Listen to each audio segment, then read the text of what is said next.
That's not a super common thing, right? No. So does anybody know anything about falconry at all? No? All right.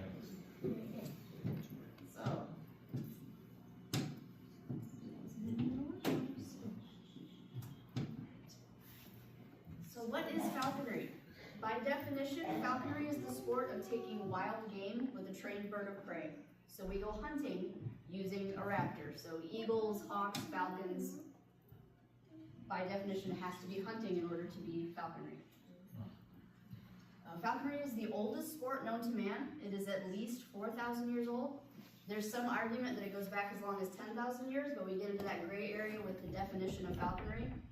Humans have been obsessed with raptors for as long as we've existed together, but just keeping a raptor isn't falconry. So we have evidence of keeping them as long as 10,000 years ago, but we only have evidence of actually practicing falconry for about the last 4,000.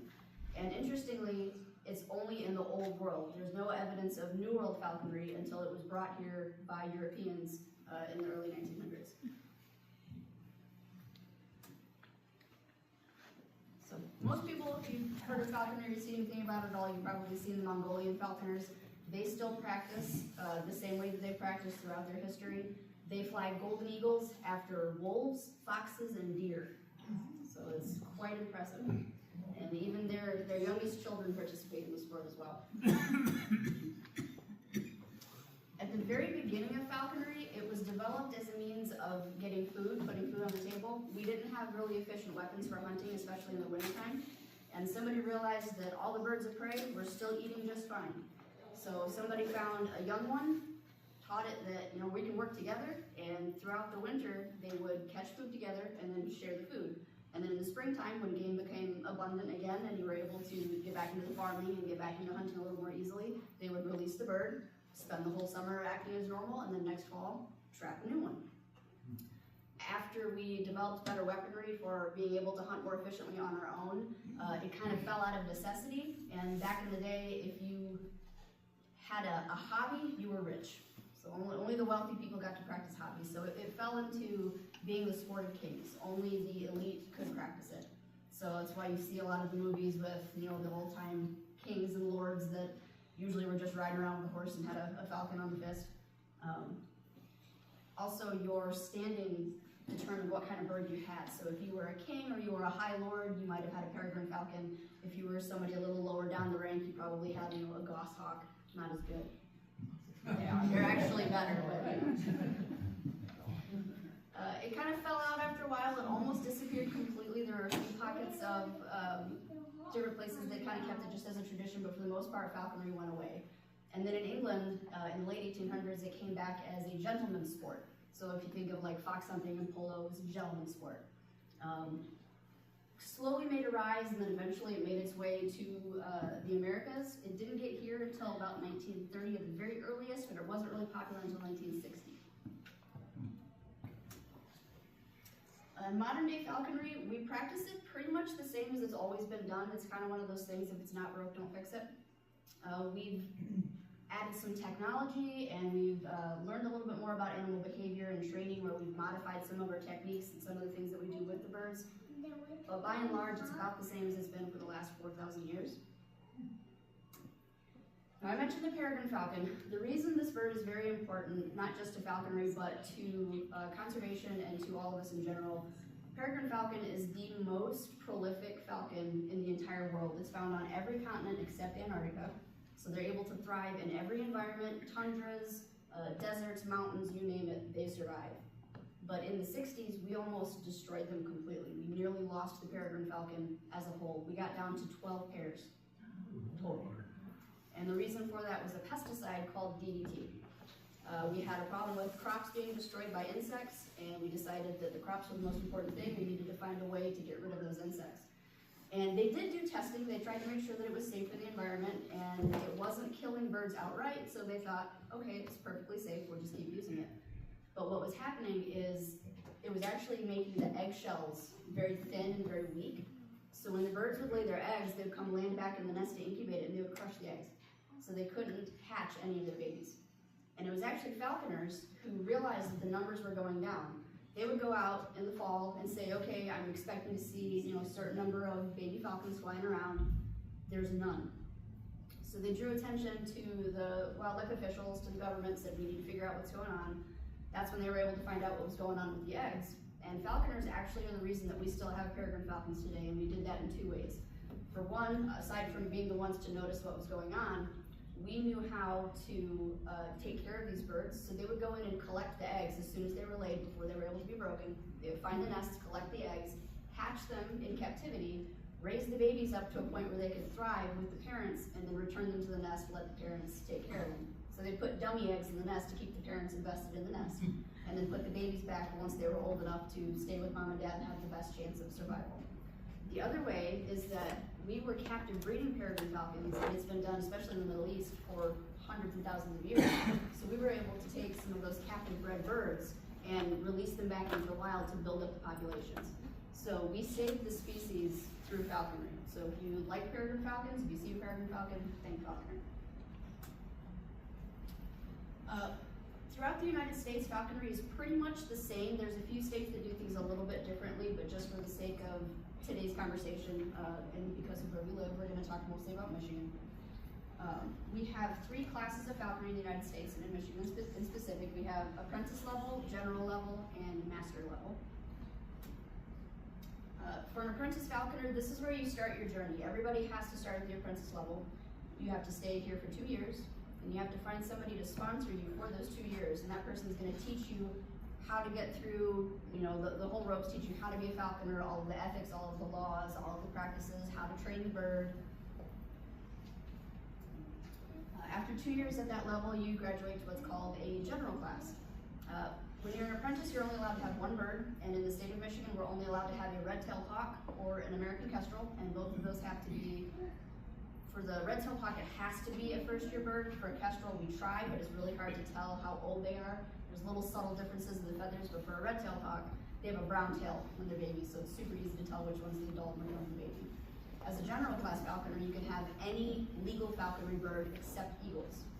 So that opens up the peregrine falcons, we can have goshawks, we can have Cooper's hawks, Harris's hawks. The world is wide open. You spend 5 years at the general class level, and at this point, you're pretty much free to practice as you practice. You've already learned from your sponsor, but hopefully you've maintained a good relationship with that person, and you can continue to learn from that person.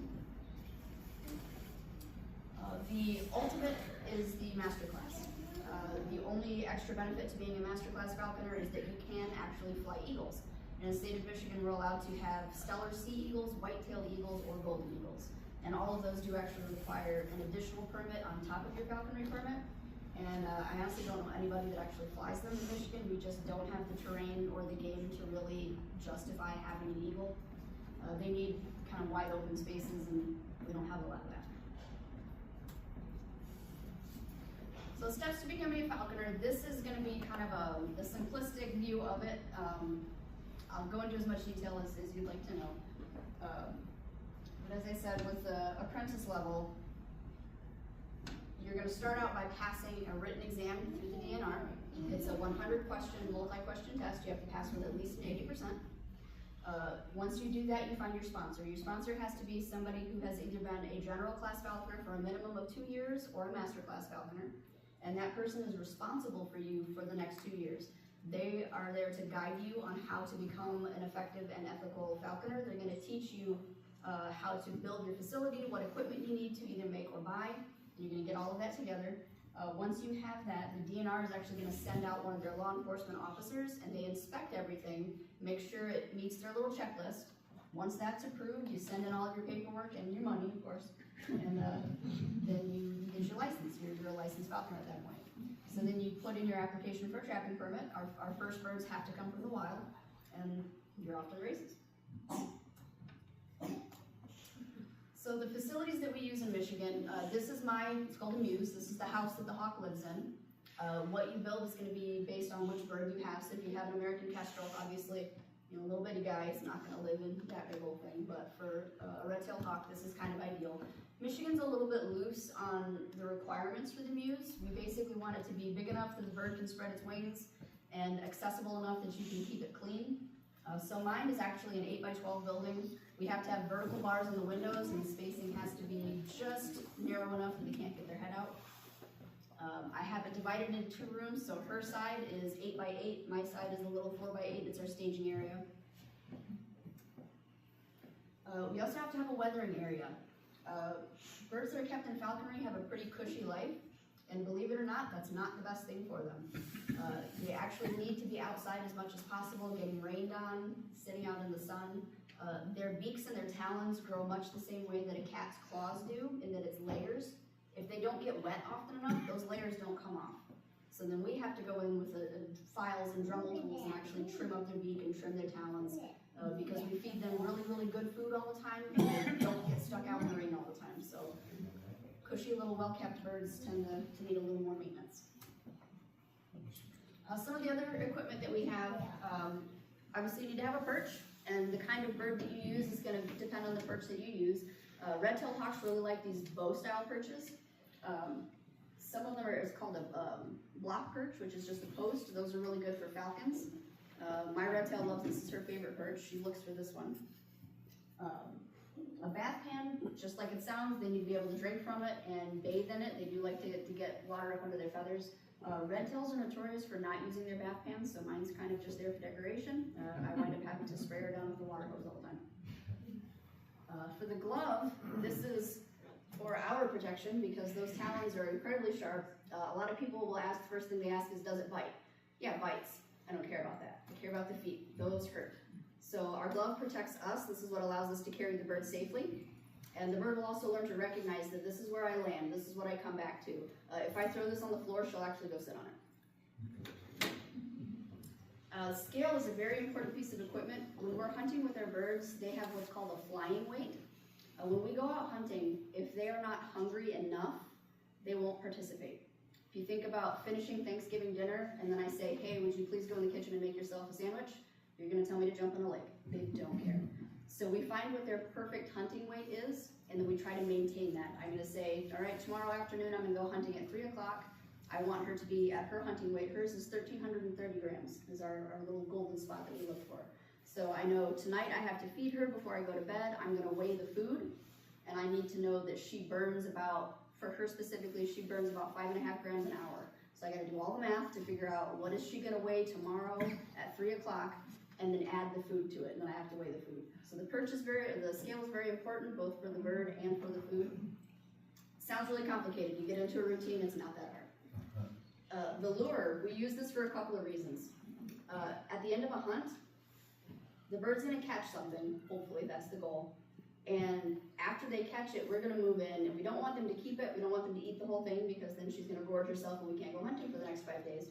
So the lure has a piece of food on it. And she knows that whenever she sees this lure, this is her big, exciting meal. So wherever she is, she could be a mile away, I swing that lure, she's like, yep, that's mine. And she'll come down. I can trade her for the food with this, or if I need to get her down out of the trees right now when I show her this actually is not the one. Hers is a dog toy, because it's brightly colored and I can see it more easily. And it's kind of gross because it gets yucky food on it, but that's her actual lure. So if she sees this, no matter what, she's gonna come straight to it.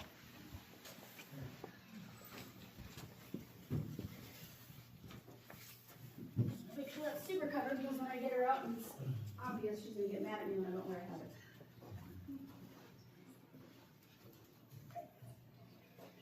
Some of the other equipment that we have, if you've ever seen a falconry bird, you see that they've got the bands around their ankles. Those are called anklets. This is what gives us control over the bird. I keep my bell on that as well. This is how I locate her. If she's moving around in the trees, a lot of times you can't find her, but every time she moves, that bell rings. So then I can kind of track her movement. See, she's getting excited because the bell's ringing. This also helps if she catches something and I'm not right underneath her when it happens. Come on in.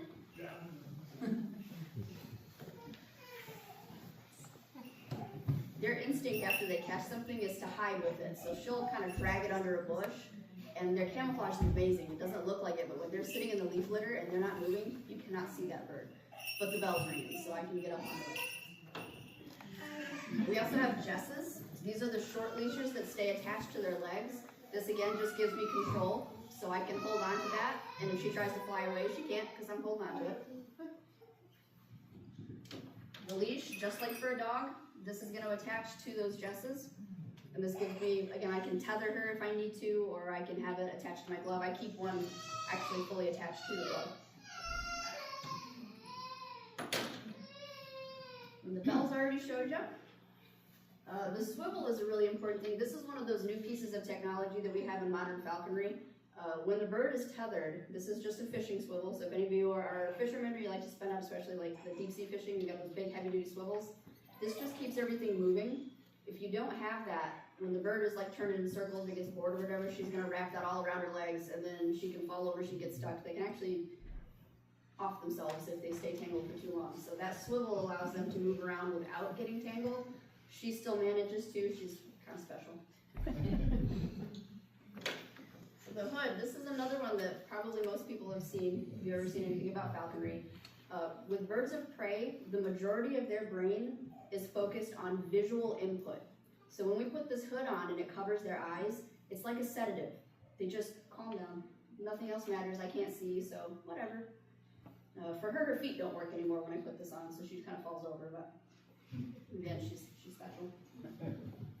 Telemetry, this is probably the best piece of advanced technology that we have for modern falconry. Before, if you lost your bird, you just had to start walking around, listen for the crows to be yelling to see if you can find your bird. If the bells are out of earshot, you're kind of screwed. With telemetry, this is her tail feather that she molted over the summertime.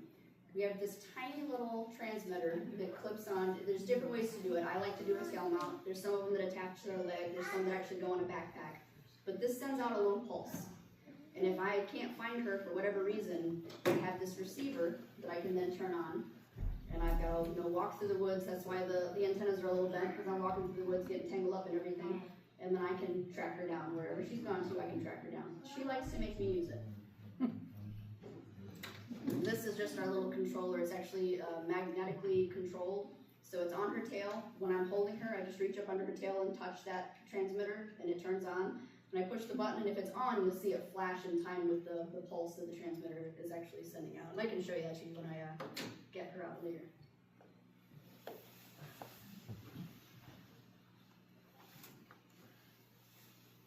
So there's the telemetry we were just talking about. So you can see this is her actual telemetry or transmitter. I painted it yellow because it came out one day, and I had to find it, and it had gotten up into a tree somehow about 15 feet in the air. And if you're out in the woods and you're trying to find, like today, how gloomy it was and just dark, if you're looking for something that big around that's black in the trees with no leaves or anything, it's hard to spot. So I got some bright yellow nail polish, and I had to find it again this year. It's a lot easier when you paint it. So for trapping, I'm going to kind of touch a little lightly on this one. Most falconers in Michigan, because we have such an amazing variety of birds that we're allowed to use here, most of us trap. You can buy a captive bred bird of prey, like a Harris's hawk, or we lost the ability to trap goshawks, so if you want a goshawk now you have to buy one. But most of us just go out and trap one because it's free. And most of us trap red tails because they are honestly the most amazingly versatile bird in the world. So this is the style of trap that I use. It's called a Falconry. And what we do is we put a gerbil inside. I use a gerbil because they move around a lot. And we're going to drive around, and we're looking for that perfect red tail that's sitting up on a power line or a tree close to the road. And we double check, make sure it's actually a first-year bird because we don't want to trap an adult. And when we decide that's the one I want, you drive by, you drop the trap out the window, and you keep going. You turn around and wait. And that bird's going to fly down, and she's going to try to get the gerbil out. And as she's dancing around, on top of that, you see all these nooses. Her toes get tangled up. So once you're sure she's stuck, you move in, pull her off the trap, and there's your new best friend for the year. They don't think you're the best friend. Training, so this was my first bird, Murphy. No, that's this bird. She, that's day one. So you can see that threat display. I'm pretty sure you're gonna eat me, so I'm gonna eat you first, and maybe you should think twice. They are remarkably quick at realizing that this really isn't that bad. From trapping to hitting the woods and hunting is usually only about 30 days. I've known people that have done it as little as 2 weeks. I don't rush it, I like to go nice and slow. The very first stage of training is called manning, and that's literally just getting the bird accustomed to being around you. If you're gonna hunt with dogs, a lot of falconers in Michigan use miniature dachshunds because they're great for it. So you're gonna have the dog with you, you're gonna sit there, and you're just going to be with the bird. And you're just showing them at this point, I'm not a threat, I'm not gonna hurt you, I'm not gonna eat you, and look, I make food happen. So I take little tiny pieces of venison, actually works great. It's a nice, rich, bright red meat. They can see it really clearly and it has good taste. And I'll just take a pair of hemostats or tongs, and when they're doing that threat display and they've got their mouth open, just set it in the mouth. You're like, whoa, wait a minute. Do that again. Usually by the end of the second day, they are happily leaning over and just eating it right off the bluff. So this is the goal that you're going for. You see the tiny little piece of meat right there? They're hesitant to bend down because when they do that, they're exposing the back of their head. That takes a lot of trust. Because if I am going to eat her, that's the perfect moment for me to bite. So being willing to bend over like that, that's that first step that we're looking for to say, yes, we're making progress. From there, we're trying to get them to come towards us. So first I'm going to give you the food. Now I want you to come to the food. And the first big step for that is getting them to hop. Like they'll lean, they'll stretch, but they don't necessarily want to hop. When they give you that first hop, that's when things really start rocking and rolling. So Rune was super fast. She got with the program like immediately. She was on. We're gonna start increasing our distance, how much we want them to go. So I start out inside my mews, and we got 8 feet to work with. So we're gonna hop a little farther, we're gonna hop a little farther. Well, now we're out of space. So we're gonna go outside. The traditional creance line was just a super, super long leash. I like to use more of a zip line system. I'm not gonna get tangled up in it because I'm good at that, and the bird's not gonna get tangled up in it. So mine is about 50 feet long. I start closer, and we just keep increasing that distance. And what I'm looking for is an immediate response. If I get to the end of the line and turn around, I want her anticipating that I'm about to do that, and she's flying to me before I even ask her to. And again, that's just showing she's with the program, she knows what we're doing. We also introduced the lure during that time, and what I do is I put a big, big meal on it, like every day for a week, so she really learns to associate. When I see that thing, oh, that's such a good thing. And we'll end each training session with the lure. And again, I want an immediate response to the lure. As soon as we have that consistently, it's time to hunt. So we go out in the field. Typically, you've identified really good hunting fields based on what you're hunting for. I go for cottontail rabbits and squirrels. So the first time I take the bird out, I want to go somewhere that I know is really rich with game, because I want her to see that as I'm walking around, I'm making stuff come out. You know, the relationship between a falconer and their bird is the same as a bird hunter with his dog, except I'm the dog. I go out and whack the brush, I'm making stuff run out, I'm producing game for her. In the wild, their method of hunting is to just sit somewhere high and look down. And when something moves, they fall on it, and then they go back up. So it's waiting, and am I gonna find something? Maybe, maybe not. They learn that when I follow that weird thing, lots of food comes out, and it's always good food, and it's big food, so let's keep doing that. So the raptors that we commonly see in falconry has changed over the years. The traditional birds, as everybody has seen, is the peregrine falcon. The goshawk was always very popular. One that we didn't see used a lot was anything in the buteo or the soaring hawk family, which is actually the reason the word buzzard is kind of derogatory. If you call something a buzzard, you're saying it's worthless and stupid. In England, they have the common buzzard. They're really not good for falconry. You can kind of get them to train and they'll sit with you, but they will not go for anything bigger than a mouse. Who wants to hunt mice? So the thought process was they're garbage birds, they're not good for anything. When American falconers started working, we have the red-tailed hawk here. It's so much better. And I'll kind of get on where I want to pull Rune out to show you that. But the other birds that we use a lot, golden eagles, we do a lot of that, especially out west, especially where the jackrabbits are. If you've never seen a jackrabbit in real life, they're evil, they're huge, they're scary. Honestly, the look in their eyes is terrifying. We have a lot of long wings. Quite a few people in Michigan use peregrines, but not a ton. A lot of people like the gyr falcons. It's the largest falcon that you can get, so that's good for hunting ducks and geese. Pheasants. No, we don't have a lot of pheasants anymore, but back when we had an abundance, that was good for it to go after. The American kestrel is the smallest falcon that we have in the United States. They're actually pretty popular in falconry. You can train them to take starlings, which are actually bigger than them, but they're tenacious little guys. They think they're eagles, And they will hold on to that starling until you get out there and help them with it, and they're like, yes, I did it. So they're a ton of fun. What do we hunt? In short, everything. If the bird can get their claws in it, you can hunt it. Primary quarry in Michigan is going to be your smaller game like the rabbits and the squirrels. There are some people that will go for quail and pheasant. A few people go for ducks. We're kind of avoiding the waterfowl lately because of the bird flu outbreak. Waterfowl are the primary carriers of the bird flu, so most of us are avoiding that as much as possible. In other countries, our deer are pretty big. Obviously, we're not going to get an eagle to go after a deer here, but over in England, like you've got the smaller roe deer. Golden eagles are the primary birds that they use for that. There is one falconer who claims that he's using a red tail on them. Personally, don't believe it, but nothing's impossible. My birds have gone for things that I don't want them to, like snakes. I happen to like snakes quite a lot, so it hurts my heart a little bit when we find those early season February racers that are out when they shouldn't be, and then the bird gets it. But you never take food from the bird, so you can't just say, oh, I don't want you to eat that, I'm taking it away because now I'm the enemy. So I'll show you some of my more memorable moments that I've had over my time in falconry. My first bird, Murphy, she was a horrible hunter. Honestly, she was terrible. She didn't catch her first head of game until after Christmas. We started in September. But she was really good at finding dead deer. I did bring that nasty thing home. We found that in the middle of the swamp. So I had a bird out here and dead deer out here trying to walk back to the car. That top center, that was her first head of game. So that's the day I actually became a falconer because again, unless you're taking game, you're not a falconer. So from September to after Christmas, I was just a person with a hawk. That's the day I became a falconer. This one was super funny.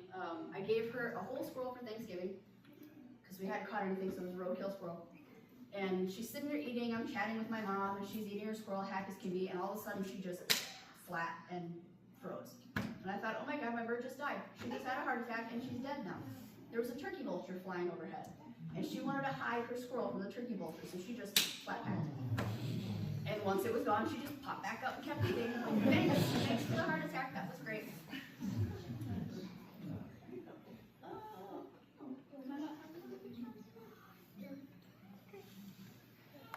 I had another picture on there of my first bird with just a yellow work glove.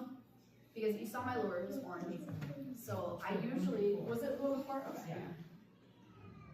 Yeah, okay. Yeah. So I usually don't wear anything on my right hand because I can't feel or do anything. It drives me nuts, but it was really cold that day, so I put that glove on. And I needed to check the map. So I took it off and I tucked it under my arm and I'm checking the map and she's like, lure. And she came and she just snatched it. Like, yes, I got it. And she sat there attacking that glove for a good 3 minutes until she finally realized, oh, all right, there's no food on them, I guess I'll go. And then this one, Rune is not a very nice bird. It's the bird I have now. She does not like other red tails at all. Like, she will attack any other bird she sees, including the one that lives on the back of my car because it's her reflection. So I have to make sure the tailgate is open before I approach the car or she will attack it. She actually ended our season early last year because she saw another red tail, but it was her reflection inside of a building. She injured her wing and we had to end it for the season. That top right, I don't usually wear shoes. I hate shoes with a passion, so until it is absolutely freezing or I'm out hunting, I don't wear shoes. She has always paid way too much attention to my feet, but I never thought much of it. We were out on the creans before we hunted for that first time, and I set her down on the perch, and I started to walk away, and she's like, this is my time, right on my heel. They have ratcheting tendons in their feet, so when they grab something, they literally cannot let go until their brain sends a signal that says, open your foot. So she was on there, she was stuck. So I had to very carefully get turned around and sit down without sitting on her, pry her toes out of my foot, and then from then on, I wear shoes with her. And she, actually last night, she was sitting in the living room with me as I'm getting everything ready for today, and there was a sock on the floor, and she's like, I'm gonna kill that now. So the foot fetish just goes really far with her. She's just really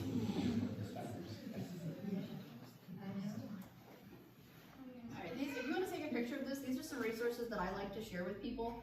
On YouTube, Ben Woodruff is arguably the best educator that we have for the falconry community. He's been a falconer for, I think, 37 years.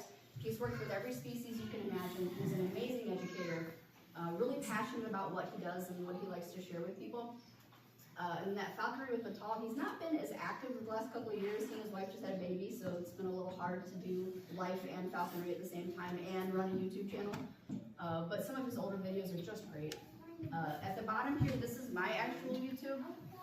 I will give you a disclaimer though. I believe I was a sailor in a previous life. I have a mouth to prove it. So little ones like mom and dad, watch before you let them. Also, it is hunting. So if you've never heard a rabbit after something grabs the rabbit, that might not be a sound that's suitable for all ears. So just be aware of that before you click on any of those videos. On Facebook, we have a group specifically for helping apprentices. And that's not just you become an apprentice, that's for anybody that's a hopeful. If you want to get into the sport, there's a lot of resources.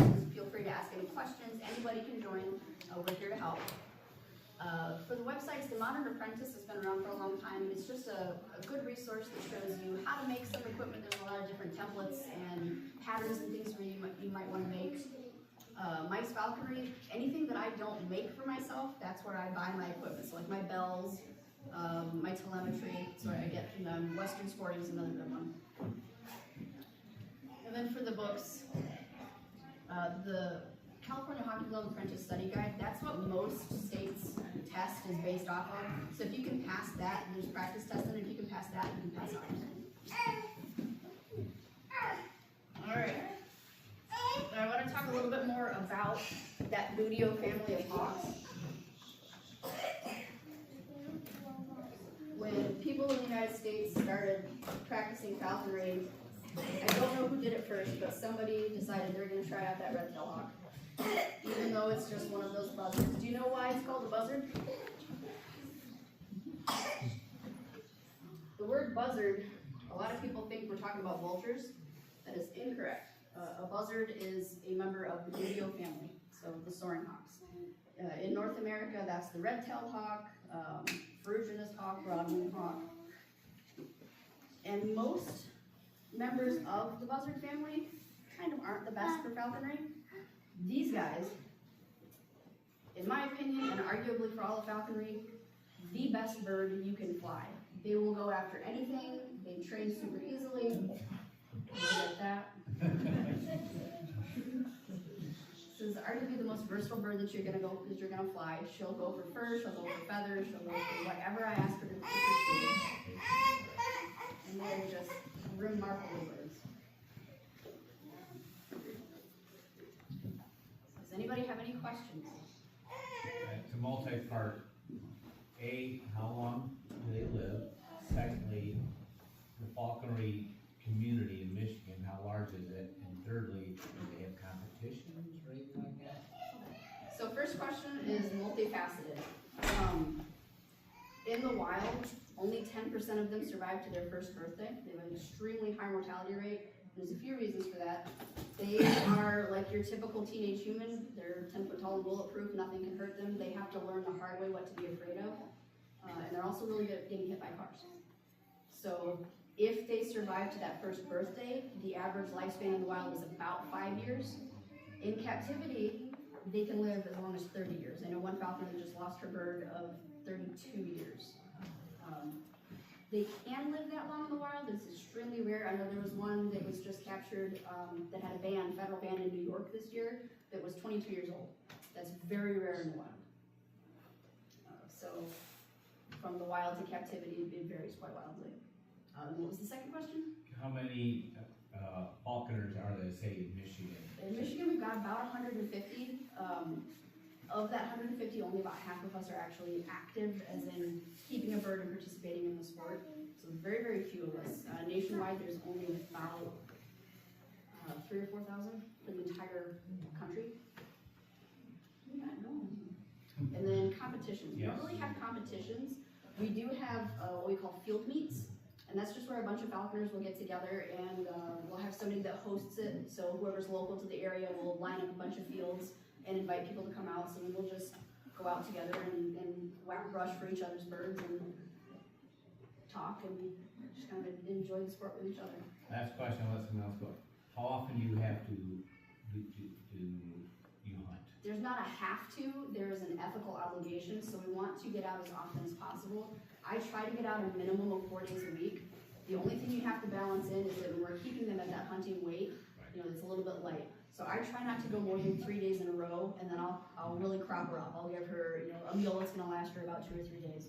And I try to base that on looking ahead to the weather. You know, if it's gonna be super rainy and gross, I'm a little bit of a fair weather falconer, so is she doesn't like getting wet. So if it's gonna be rainy, we're gonna say, that's the day that we're gonna eat a whole bunch of food and we're gonna sit and be fat together. But it's definitely not a weekend warrior thing. You don't wanna say, I only have time to go hawking on the weekend. You know, that's not enough. You're not doing justice to the bird that way. You have just one bird, or you have multiple birds? I have just one because I don't have time to dedicate to more than one. Especially with her, she's eager. Once the season hits in the summertime, she is super content to just sit there and be a perched potato. Something about the weather cooling down, the days getting shorter, she starts going crazy. She's like, let's go, let's go, let's go. So she wants to go out every day. Before the visual skills, how did they get their What do you think would be their favorite food? That was based more on behavior. I mean, you also feel like when I'm doing this, I'm not just petting her because they don't actually like to be pet. I'm feeling her keel, her breastbone. So it comes up to a point, and you want to feel how much like meat or squish is on either side of that, which is why we call them being sharp. When they're ready to go, they're sharp set. So you feel you want it not like emaciated sharp, but you want a little bit of a point there. So when I feel that, I know like, okay, she's a little bit light, but for her in particular, when she's ready to go, if I pick her up and then go to set her down on the perch, she'll get stuck to my leg. She can't let go because she's just so excited and eager to go, she can't get that foot. So she's sticky footed. So anytime she's sticky, I'm like, all right, we're a little too light, we gotta get out there. Right. And there's still people today that won't use a scale, they'll just go strictly on behavior. Veterinary care? There are a few really good avian vets. Mine is actually in the Grand Rapids area. It's the Animal Medical Center of Wyoming. Dr. B actually works for all of the wildlife rehab places in the state as well. She works with Wildside and West Michigan Wildlife Center in Solshine. So I use her for my reptiles, but also for my birds. Go ahead, Rich. What kind of food does she eat the most? Like squirrel or like rabbit? Squirrel is her favorite thing to hunt, which makes me not very happy because you see all these marks on her feet. Those are squirrel bites. Squirrels bite really, really hard. And I don't like seeing that. So I like it when she goes for rabbits. She prefers to go after squirrel. The things that I give her, aside from what we actually catch, quail is one of the best foods. It's very nutrient dense, has really high protein. I have a friend that breeds Maternix quail specifically for falconry, so I just buy them frozen for her and cut out the middleman and save the effort on my own. Do they ever peck you? They don't really peck. Birds that peck, you see their beak kind of comes out to a point. She does bite, especially if she's getting really fed up with me. You can't really see it. I have a scar on the back of my hand where I was trying to feel a breastbone. She's like, I'm not having it today. And she just grabbed the back of my hand and started tearing. But typically it doesn't really hurt when they do bite. If they really mean it, they can make it hurt, but it's not a big deal. These are what you gotta worry about. Is it true that the females are usually the preference to catch because they have bigger claws? They overall are roughly 1/3 larger than the males, but it's a range. So the smallest females will overlap with the largest males, and every falconer has a preference. I like to go for what we call a tweener, so they're kind of a little bit on the large side of that in between. So she's a little bigger than I would normally go for, but she's just been so perfect. I can't really say no to her. And a lot of people prefer the smaller males because they're a lot more acrobatic, they're faster, they can turn and dive a lot faster. But for a bird that wants to go for squirrels, you want them to be big and beefy just because the size of those feet and the ankles and the legs, you want it to be able to withstand the squirrel bite. My sponsor actually lost his bird, like 3 years ago now. The squirrel bit the hallux, the thumb talon, bit it clean off. It was hanging on by a piece of skin. So got it into the vet, had it reattached, but the tendon itself was so damaged that they couldn't reattach it, so he had no control. They can live without their pinky toe. They can kind of make it without that middle one. Those first two, the index finger and the thumb, they can't make it without those. So he was looking for a vet who's willing to do an experimental surgery with a cadaver tendon And in the time that they were looking for that, despite being on 2 different strong antibiotics, the bird went septic and unfortunately passed away. So a smaller bird is just gonna bite it right off, and that's not really what you wanna go for. So it's all preference. A lot of us like the bigger females, but it's preference. Yeah, how many hours a day do you spend? It seems like it's a very time-consuming thing, and it's not like you can take a 2-week vacation, leave your bird behind and go, so I guess It that's kind of kind of what I'm varies. looking for.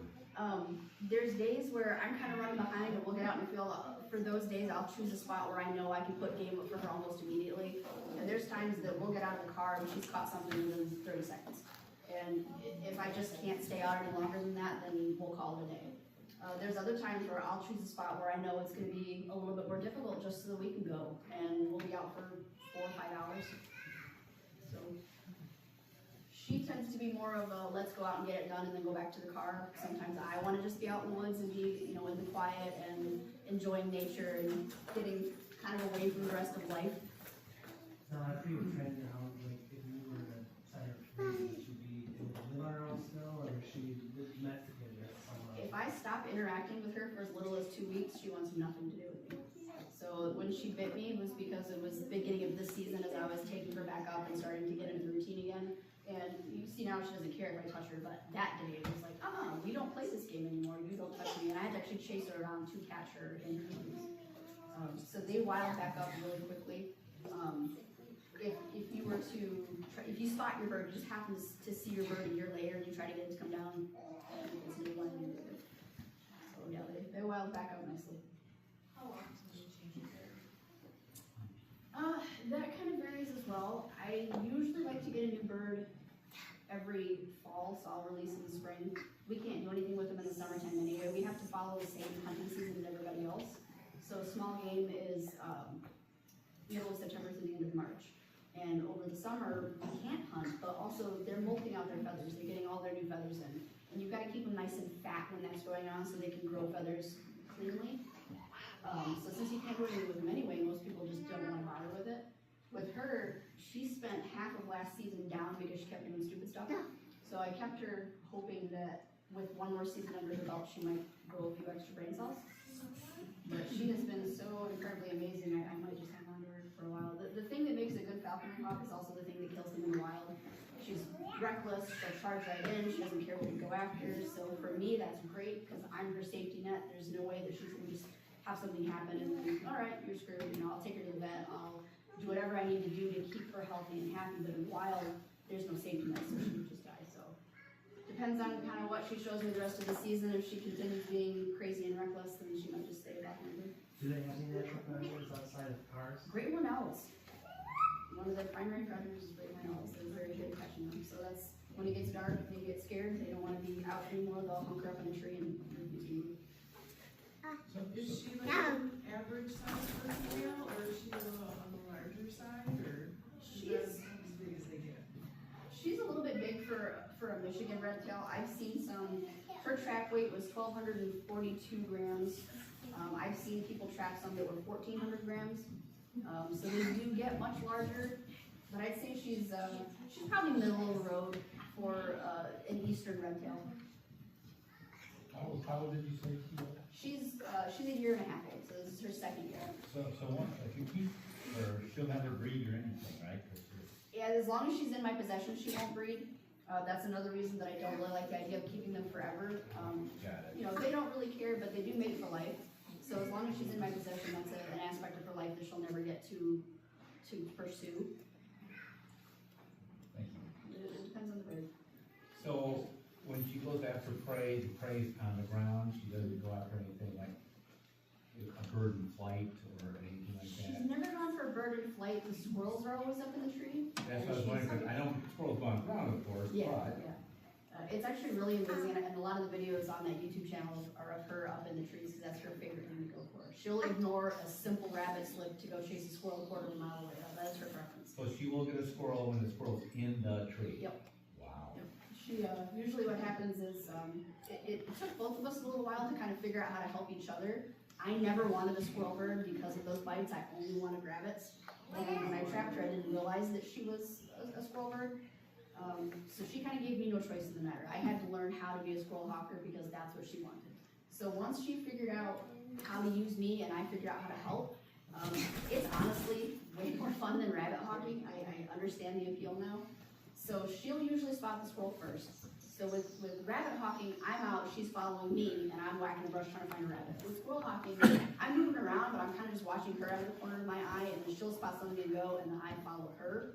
And then she expects me to keep the squirrel moving. So with fox squirrels especially, they go up to the top of the tree and they freeze. So I've got my stick, I'm gonna whack the side of the tree if that's not working. I actually have a slingshot. That's my hunting vest that's hanging on the chair. I have a slingshot in there with glass marbles, and I'll shoot at the squirrels. I can't hit anything to save my life, but I can go up high enough that it gets the squirrel moving. And then she knows the different sounds that I make based on what we're going for. We have what's called the game call, so anytime we see game, we yell, ho, ho, ho! It's like, where? So I do that to tell her, like, I've seen it, or it's moving, like, follow me, because I see where it's going. But with squirrels, I go, because that keeps them. I'm sorry, I'm right. Do they see black and white or color? They do see in color. Most birds actually can see in a broader spectrum of color than humans can, which is why a lot of them have the iridescent feathers. So like a European starling, for example, they look kind of pretty to us, but to their eyes, they're just like psychedelic. They're amazing. What about the people flying drones? Do those present danger to them? I have not encountered that. Typically, they're not just going to go after the drone. They do actually train. There's a program where they train golden eagles specifically to go after drones. It was like a counterintelligence kind of thing. So we use the golden eagles. They would attack the drone, bring it down, to bring down enemy drones, basically. They seem to grab it without a problem. Any other questions? How many red-tailed hawks are like living on the world? Oh, thousands and thousands. Red-tails are one of the most prolific raptors that we have worldwide throughout North and South America. So that's this year the numbers are down a little bit. It's actually a little concerning. The adults are doing really well, but we don't have as many babies this year as we should. So there's a lot of questions about that. How about the parasites? Do the parasites kill a lot of the younger birds? Yep, the first thing I do with a fresh bird is we go in and run a fecal, and I'll actually do worm based on the fecal. She actually had a remarkably low internal parasite load, but external parasites she was really bad. She had feather mites quite badly. So some of her juvenile feathers you can see like right here, they're like scalloped edges. That's from the mites that just chew their feathers all to pieces. So all of her really clean, pretty feathers are her new feathers for this year, and all the ones that have little scalloped edges are the ones that the mites had chewed up from last year. Is that just internal medicine that they have to take? It's ivermectin, yeah. I squirted into a couple pieces of meat and gave it to her.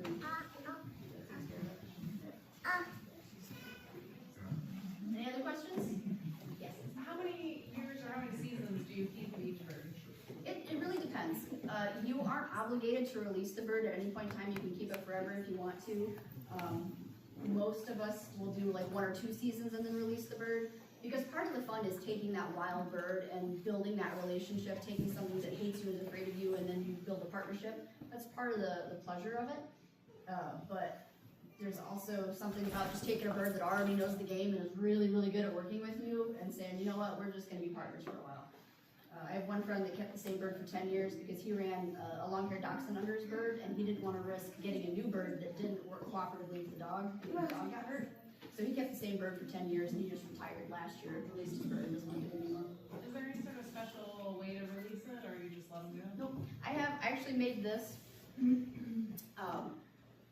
It's kind of a permanent anklet ingest system, so it goes around the bird's leg, but when I take these anklets off, I wanted to make sure that I had control of her while I removed all the equipment, because I didn't want her to be released with any equipment on. So I put this on one leg, removed both anklets, and then let her go. If you're gonna release at home, which I don't like to do because I have chickens, and they like chickens, then you can just open the mews and let them out, but I like to take them out somewhere away from people and release that way. Some sort of a band on it so the next person knows if it's been. Nope, because we're only allowed to trap passive birds. So if it's got the red tail, that's an adult bird, we're not allowed to trap it. So if I release her If I would have released her this past spring, she would not have been able to be trapped this fall when trapping season started, because they would see that adult tail feather. Accidentally get her in your trap, you just undo her and. Yep. Throw her back. You know, typically we wanna try to be responsible and identify the bird before we throw the trap. Sometimes they can be a little tricky. We're looking for things like this belly band on an immature bird that's a lot more prominent, and this breast is gonna be bright, bright white. You see her eyes are kind of light colored. The older they get, the darker they get. So you're looking for a bird with really bright, almost white eyes. And then typically you wanna see the tail. The other thing you can look for is the tail feathers, and then these flight feathers are longer on a first year bird, so they look bigger. And that's because they're not as strong, they haven't built up those muscles, so they need the longer feathers just to help with lift and flying. Yes, What about chickens? chickens, yeah. Do they ever go after other people's chickens? Yeah. My first bird, I made the mistake of taking her out. She completely ignored the chickens anytime that we were outside just training, so I didn't think she really cared about them. And I got home late from work one day, and I was like, you know what, I'm just gonna try to bump a rabbit for her in the backyard. And I went around the back of my goat pen, and she's following along really nicely, and she's looking in the goat pen where all my chickens are running around. She's like, that one. And I don't have any gates at the back, so she went all the way to the front, got one of my chickens. I had to run all the way around and go inside, and if you've got a plastic bag, my goats are like, that's a snack for me. So I'm trying to get the food for the hawk out to trade her off with my chicken to save its life. The goats are jumping on me, it was chaos. So saved that chicken. I got her off of it, it was just laying there, and like, cool, but you know, she killed my chicken, and I kind of flipped it over with my foot, and as soon as I flipped it over, it took off running. It was fine, it survived. And I'm like, all right, no more flying at my house. And then a couple weeks later, actually, I went out with my sponsor, one of the spots that he likes to frequent. It's in a commercial area, so we were behind hotels and restaurants. Did not know there was a house tucked down under a hill. And we're flying around, we're not really finding anything. I see her dive, I'm like, oh, she's gone for something, and I start hearing the most terrible noise I've ever heard in my life. I thought it was a cat. So then I'm panicking, thinking she's got a cat, because that's a death sentence for her. And I come running down the hill, and she had a Polish chicken right up against somebody's back deck. So I run up, and she would not trade off her. That was the most exciting thing she'd ever had in her life, and she was not giving it up, and she unfortunately managed to get it. Why does the cat mess it? Cats have bacteria in their saliva that's deadly to pretty much everything. That's where cat scratch fever comes with for humans. It's toxic to everything. So even if the mechanical damage isn't severe enough to kill them outright, that bacteria will cause them to go septic, and it's almost always fatal. Cats are bad pieces. Do they go out to potties or kicks? Not typically. They usually recognize what predators are, and they don't want to go for the predators. Like when I introduced her to my, I have a Dachshund Yorkie mix. Dorky, he's my Falconry dog. So he was, you know, this big when I brought him home. I'm sitting here, and she's like full threat display going, oh, I don't like that thing. And she'll still, if he gets too wild, she's like, yeah, buddy. How do the birds stay alive of the squirrel bites? Squirrel bites because I put medicine on it. So I make sure that it doesn't bleed a whole lot, and then I put medicine on it to make sure it doesn't get infected. Just like if you get hurt, your mom gives you a Band-Aid, puts Neosporin on it, they do the same thing for her. I actually have about this just for her. It's kids foaming Band-Aid spray because it stays in the car, and we get back in the car and spray it all over the wounds. And all right, here we go. Yeah. But you have fun with owls, or is that not legal? It is legal. We are actually allowed to take great horned owls and snowy owls. The problem with owls is that they learn differently from other raptors. So there are very few people who have had success with it, and I don't know anybody that's managed it with snowies, but there are a few people that have managed it with great horned owls and with Eurasian eagle owls. It's very difficult. There's not really a tried and true practice that, for a red tail, if you follow the same program that we know works, every red tail will hunt. With the great horned owls, it seems to be very individual based, so you get one, maybe it'll work, maybe it won't. But with owls, you have to imprint them. So you have to take them from the nest as a baby and fully imprint, or they stay really stressed out the whole time. And when you imprint them, you can't release them again. So for most of us, like, we love owls, but we're not gonna risk having a bird that we can't then release or hunt with, and we just have a pet, and that's not really great. So personally, I'm waiting for somebody to crack that code because I would love to work with an owl. But I want somebody with more experience with owls to kind of crack that code and really say, hey, this works. If you do it this way, this works, and then I'll go for an owl. made you wake up one day and say, I wanna do this? I have actually wanted to do falconry pretty much my whole life. My mom was in the Air Force. The last place that she was stationed was Colorado Springs, the Air Force Academy. They've got the Peregrine Falcon program there. But I thought it was one of those things that you had to be special or you had to know somebody in order to get into it. Back in 2013, I actually found out that anybody can do it as long as you follow that process. It's not the easiest thing in the world to do. It's a huge commitment, but anybody can do it. At that time, I was not in a position to commit to it. I lived in a trailer park. I was in a very stable relationship, so I just spent 10 years learning everything I could, befriending a bunch of local falconers, getting out there. So I was doing all the things, I just didn't have my own bird.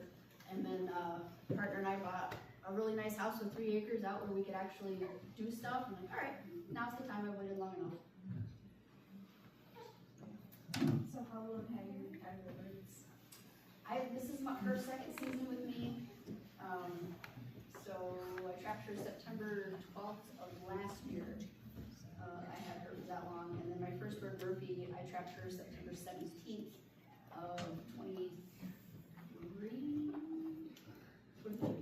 And I released her in August. Yeah. What level are you at? I'm a general class falconer. Any other questions? What did you say was the name of this bird? The name of her? Her name is Rune. I named her from a character in the Crescent City book series, but I listened to the audiobook, so I spelled it wrong. Crescent City. Yeah. You have the licensing with the traffic? Yeah, she has, I don't know if you can see this band here on her leg. This is her state and federal band that has a unique number on it. So when we trap a bird, or when we do anything with the bird, we actually have to fill out paperwork and send it into the state and federal to let them know the disposition of our bird, so they know exactly what I have. If she were to pass away or I released her or transferred her, I would have to send in a form and say, hey, this bird is no longer in my possession. This bird with this identifying number has been transferred to this person or has passed away or has been released. Anything else? Do they have to get any shots that you're having? They don't have to. I like to do the West Nile vaccine. West Nile is really detrimental to birds. It can cause blindness and it can also damage their feather follicles. So then they wind up looking like a frizzle chicken. The feathers won't grow in properly. They get what's called a pinched end. So this part where it grows out of the bird, it'll be short and it'll have like a pinched point and it falls out when it shouldn't. Wildside actually has a great Mordello right now that's non-releasable because it had such a severe case that all of his feathers are curly and it can't fly. So She were able to get away from you, she started like trying to fly, like in a room with a bunch of strangers, like what's her? she would probably go for the windows, smack the window, and hurt herself. So she does a little bit of stranger danger. I have had people come out and hunt with us before, but she'll like watch you really carefully for a while and go, "Are you okay?" And if you start participating, she's like, "All right, but I'm gonna watch you." Any other questions? All right, you guys are more than welcome to come up, take a closer look at the bird, and anything that I have here on the table, hands on, just check it all out.